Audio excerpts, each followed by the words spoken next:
I recently had the pleasure of recording a band called the Cobras at a studio in Philadelphia called Cart Studios, a vibey room. We will get into that. But I also want to do a full breakdown. All the gear we use, the microphones, the outboard gear, the console, as well as the techniques, but ultimately just the creative decisions and the decision process that shaped the overall sound. Let's get into it. Wait, actually, hold on. I almost forgot. I'm also going to tell you where you can download the Multitracks from this exact session. Now, when I first heard the demos that were sent to me by the Cobras, I immediately thought of a few records that I wanted to pull some influence from because I knew it would complement the band's power pop DNA. The first was Weezer's Pinkerton. Now, that's an interesting record for a few reasons. Number one, it was recorded entirely to 2-inch tape. So 2-inch 24-track analog tape. And on top of that, the vast majority of the performance was done with all the musicians in a room together. There is something that happens when it's a live performance that just elevates this like raw, real emotion behind the performance. And that is something that I wanted to capture. Now, the other thing that I wanted to borrow from the Pinkerton production was the workflow. Because you see, when you work on analog tape, it's more difficult than digital. It's less forgiving. But because of that, it forces you to focus on the performance as well as some creative problem solving. So I reached out to Matt, my friend Matt, which you've seen on this channel before, and I hired him for the day for this session. And I wanted him to, yes, assist with the engineering, of course, but the other thing that I wanted him to do was to act like the tape operator, the tape op.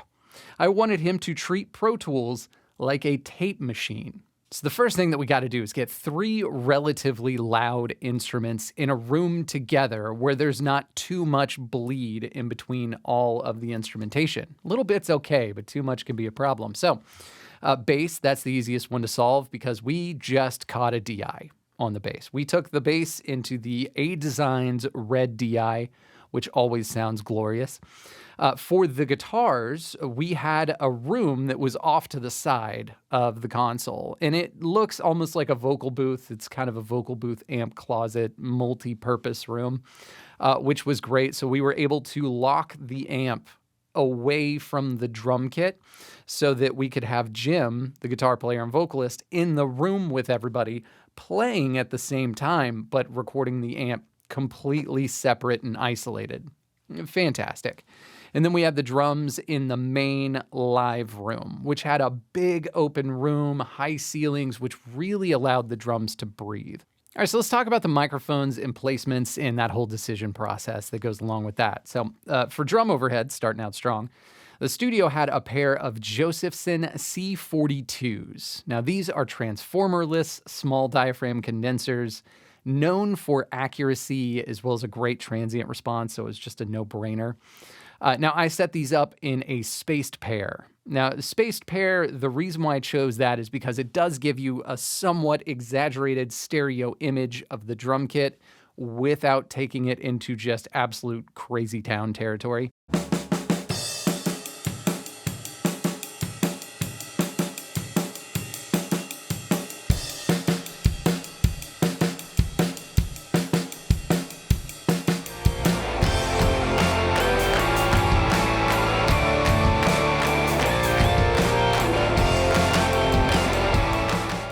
If you are interested in learning some of these techniques yourself, I'm actually in the middle of making my course, which I will launch here most likely end of this year, early next year. And if you want to be put on the waiting list for that course, as well as receive a discount, email me here.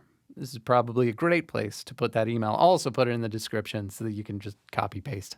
So for the toms, we just used Sennheiser 421s. Classic choice. You can't go wrong, truth be told. For the snare drum, we went with a Beyerdynamic M201 and a Shure KSM 141, which is another small diaphragm condenser. Truth be told, when we walked into the studio that morning, those microphones were already set up. And after listening to it, we just went with that. It sounds great.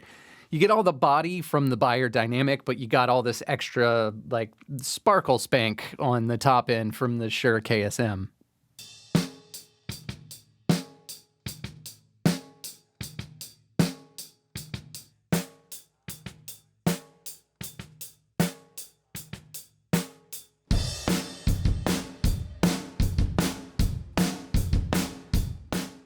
But my pride and joy from this drum recording actually resides in the kick drum sound. Now, this is another one of those things that I was taking from the Pinkerton sound. If you've ever listened to that record, you'll know that that kick drum sound literally hits you square in the chest, and it'll knock you about 3 inches back as you listen to it. Like, go listen to it if you have not, so that you can kind of get that point of reference that I've got. So, of course, inside kick, standard stuff, Shure Beta 52, slightly angled at the beater head to get that attack. On the outside kick, Neumann FET 47. Of course, on the outside kick, you want to get more of that sub-low-end information, some of that woof, a little bit of the punch. But the magic of kick drum tones that I've discovered oftentimes resides in the room microphones. And I had brought along with me a pair of the United Studio Technologies UT Twin 48s, which is their take on a U47, U48 style microphone. And I set that up in a Blumline pair across the room. I then routed those microphones into the Chandler Germanium preamp because I wanted to rub a little bit of dirt in the signal.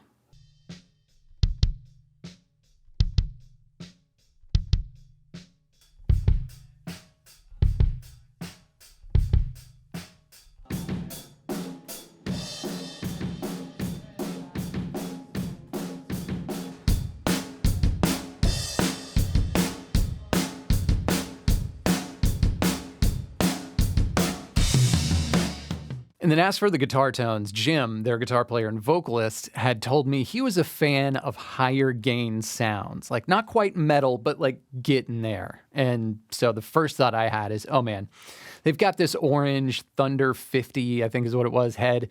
And we need to audition that amp because that might be awesome. And we tried it, but ultimately it did not end up working out. It was a little too scooped, a little too doomy. And so what we ended up landing on is one of the more unconventional choices for higher gain tone, but to date, one of my favorites, which is the Vox AC30.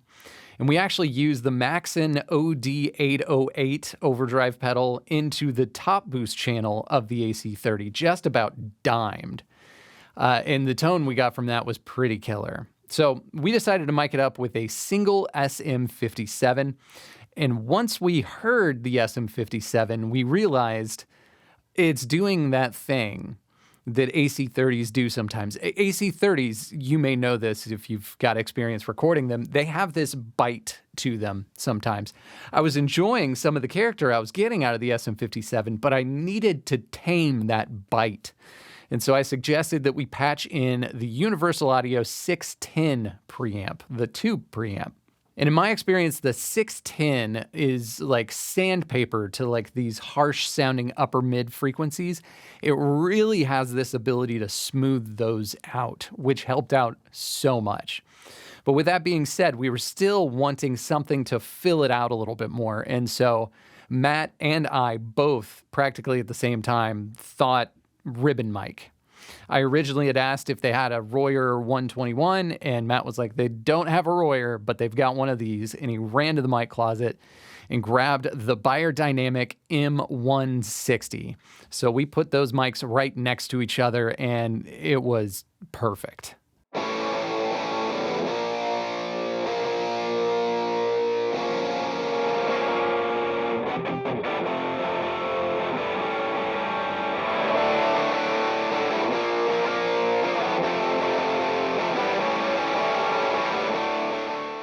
Now, once we got all our sounds dialed in, my job went from engineer to producer very quick. And so what I was doing was listening to the songs and seeing if I could offer any influence or direction that could help elevate the song to be the best it possibly could. And so one of the first suggestions that I had is I was listening to the drum pattern, which was kind of a traditional kind of kick snare 4/4 kind of sound. And I made the suggestion, hey, you guys have this really great pop hook in this song. I want to accentuate it. Have you ever seen that movie with Tom Hanks, That Thing You Do, where he's the manager of like the pop band from the 1960s? It's very important you don't stink today. Hey, I make no guarantees. Let's kind of take a little influence from that. And instead of doing the drum pattern the way that you were, I want to do it with the kick, snare, snare, kick, snare, like that kind of thing. And then we can add in hand claps. Everybody was over the moon about it.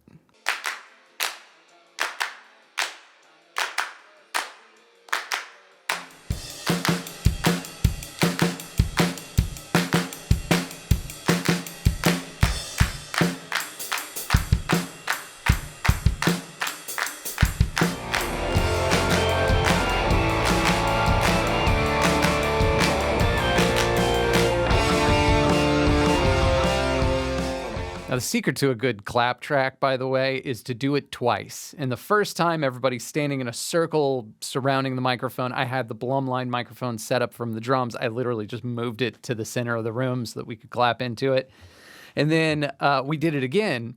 But the second time we did it, everybody shifted places just to a random spot. Some people move further away, but it just make it as random as you can and make sure everybody is having as much fun as possible and moving around. That gets the clap track to layer together to just sound so good. And there's this other parts of the song as well. It's like in the bridge, and all the instrumentation drops off except for the guitar and the bass, just giving us a bed of just this rhythm of the song. And it just slowly builds up, and then it goes right back into the chorus. And I remember thinking to myself, oh, we need to take a page out of the Pixies book. We need to add in chaos and the unexpected so that it shocks us back to life, so that we find ourselves electrified into those pop hooks again.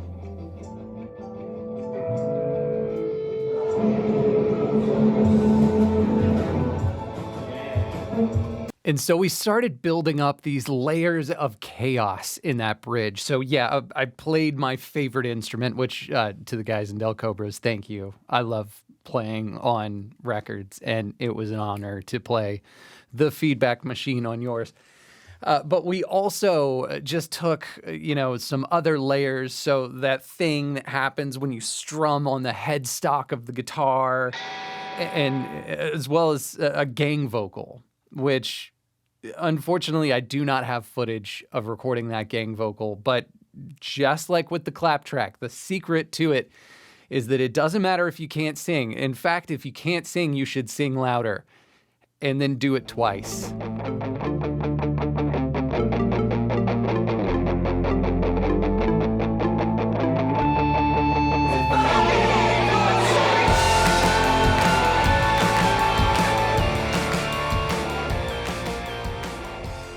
You guys remember when I said I was going to let you know where to download the Multitracks for this session, or stems, as some people call it incorrectly? Anyways, I am officially launching my Patreon as of today, and all of my Patreon members will have access to the high-quality audio files that were recorded.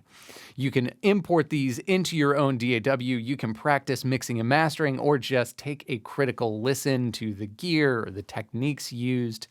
And not only just this recording session, all of my gear reviews in the future, I am going to upload the raw audio files to those gear reviews. So if you are a conscious shopper and you really want to hear the quality of something without the YouTube compression, sign up for my Patreon and you will have access to all of the high quality audio files on this channel moving forward. And believe it or not, it wasn't until after we finished up the hand claps and the gang vocals that we even started to take on like the guitar overdubs, which I wanted to bring that up because, there's that like order of operations that it seems like everybody subscribes to. Like you do drums first, and then you do bass, and then you do guitars. And then once that's finished, then you do maybe percussion or keys or whatever it is. And then at the very end, you do vocals. I don't really like to subscribe to that as like a rule book. I like to follow where the energy goes because to me, when you follow the energy, you will get better performances. And as you should understand, and most people do, I get this comment a lot, the most important thing in a recording is the performance and the energy. And the more excited somebody is to lay something down and to track it, the better the end result every single time. And with the guitar leads, I did offer, small suggestions. Hold that note out a little longer. Oh, do a slide down the neck, like kind of standard stuff. But I did actually assist in writing a part, which I knew that in post-production, I was going to throw like a rotary speaker or a chorus kind of sound. And knowing how that would sound in post-production, we wrote this little lead part together.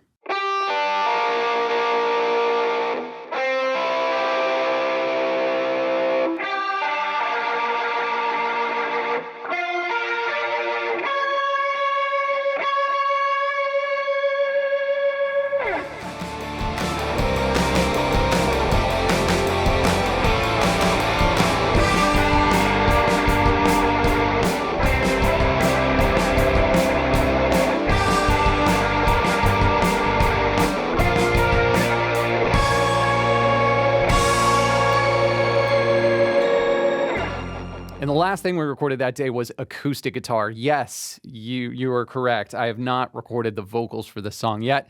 That session is going to come up here in a couple of weeks. Subscribe to this channel so you do not miss the vocal production breakdown. I know a lot of people are going to be interested in that. And for the acoustic guitar, it was a Martin X Series Dreadnought style guitar. And we mic'd it up with this microphone. This is the Dockman Audio DA67. And I also have it with this NOS Telefunken tube, which just absolutely complemented the sound of that Martin so well. That was being sent into the LA610. And we compressed on the way in. Reason why, I love the sound of the LA610 on an acoustic guitar, and it was just kind of light strumming, so I knew I was just wanting to just kind of touch that optical style compressor, not get a ton of gain reduction, but just give it enough. And sure enough, I don't even know that I'm going to have to touch that thing with any plugins in post-production. This is what that sounded like.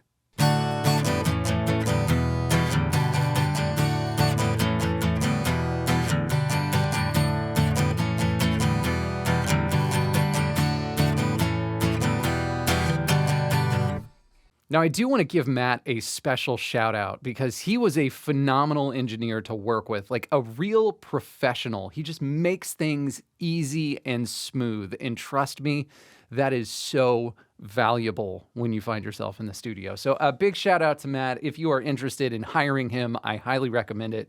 I will put his contact information in the description below.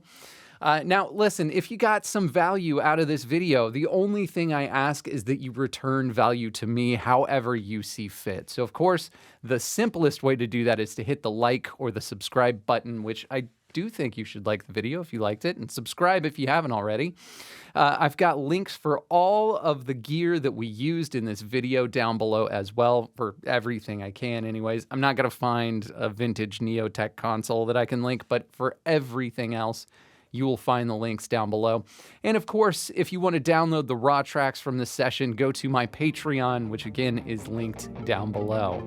All right, I hope you guys enjoyed this. We're going to do more of these, so I'll see you in the next one.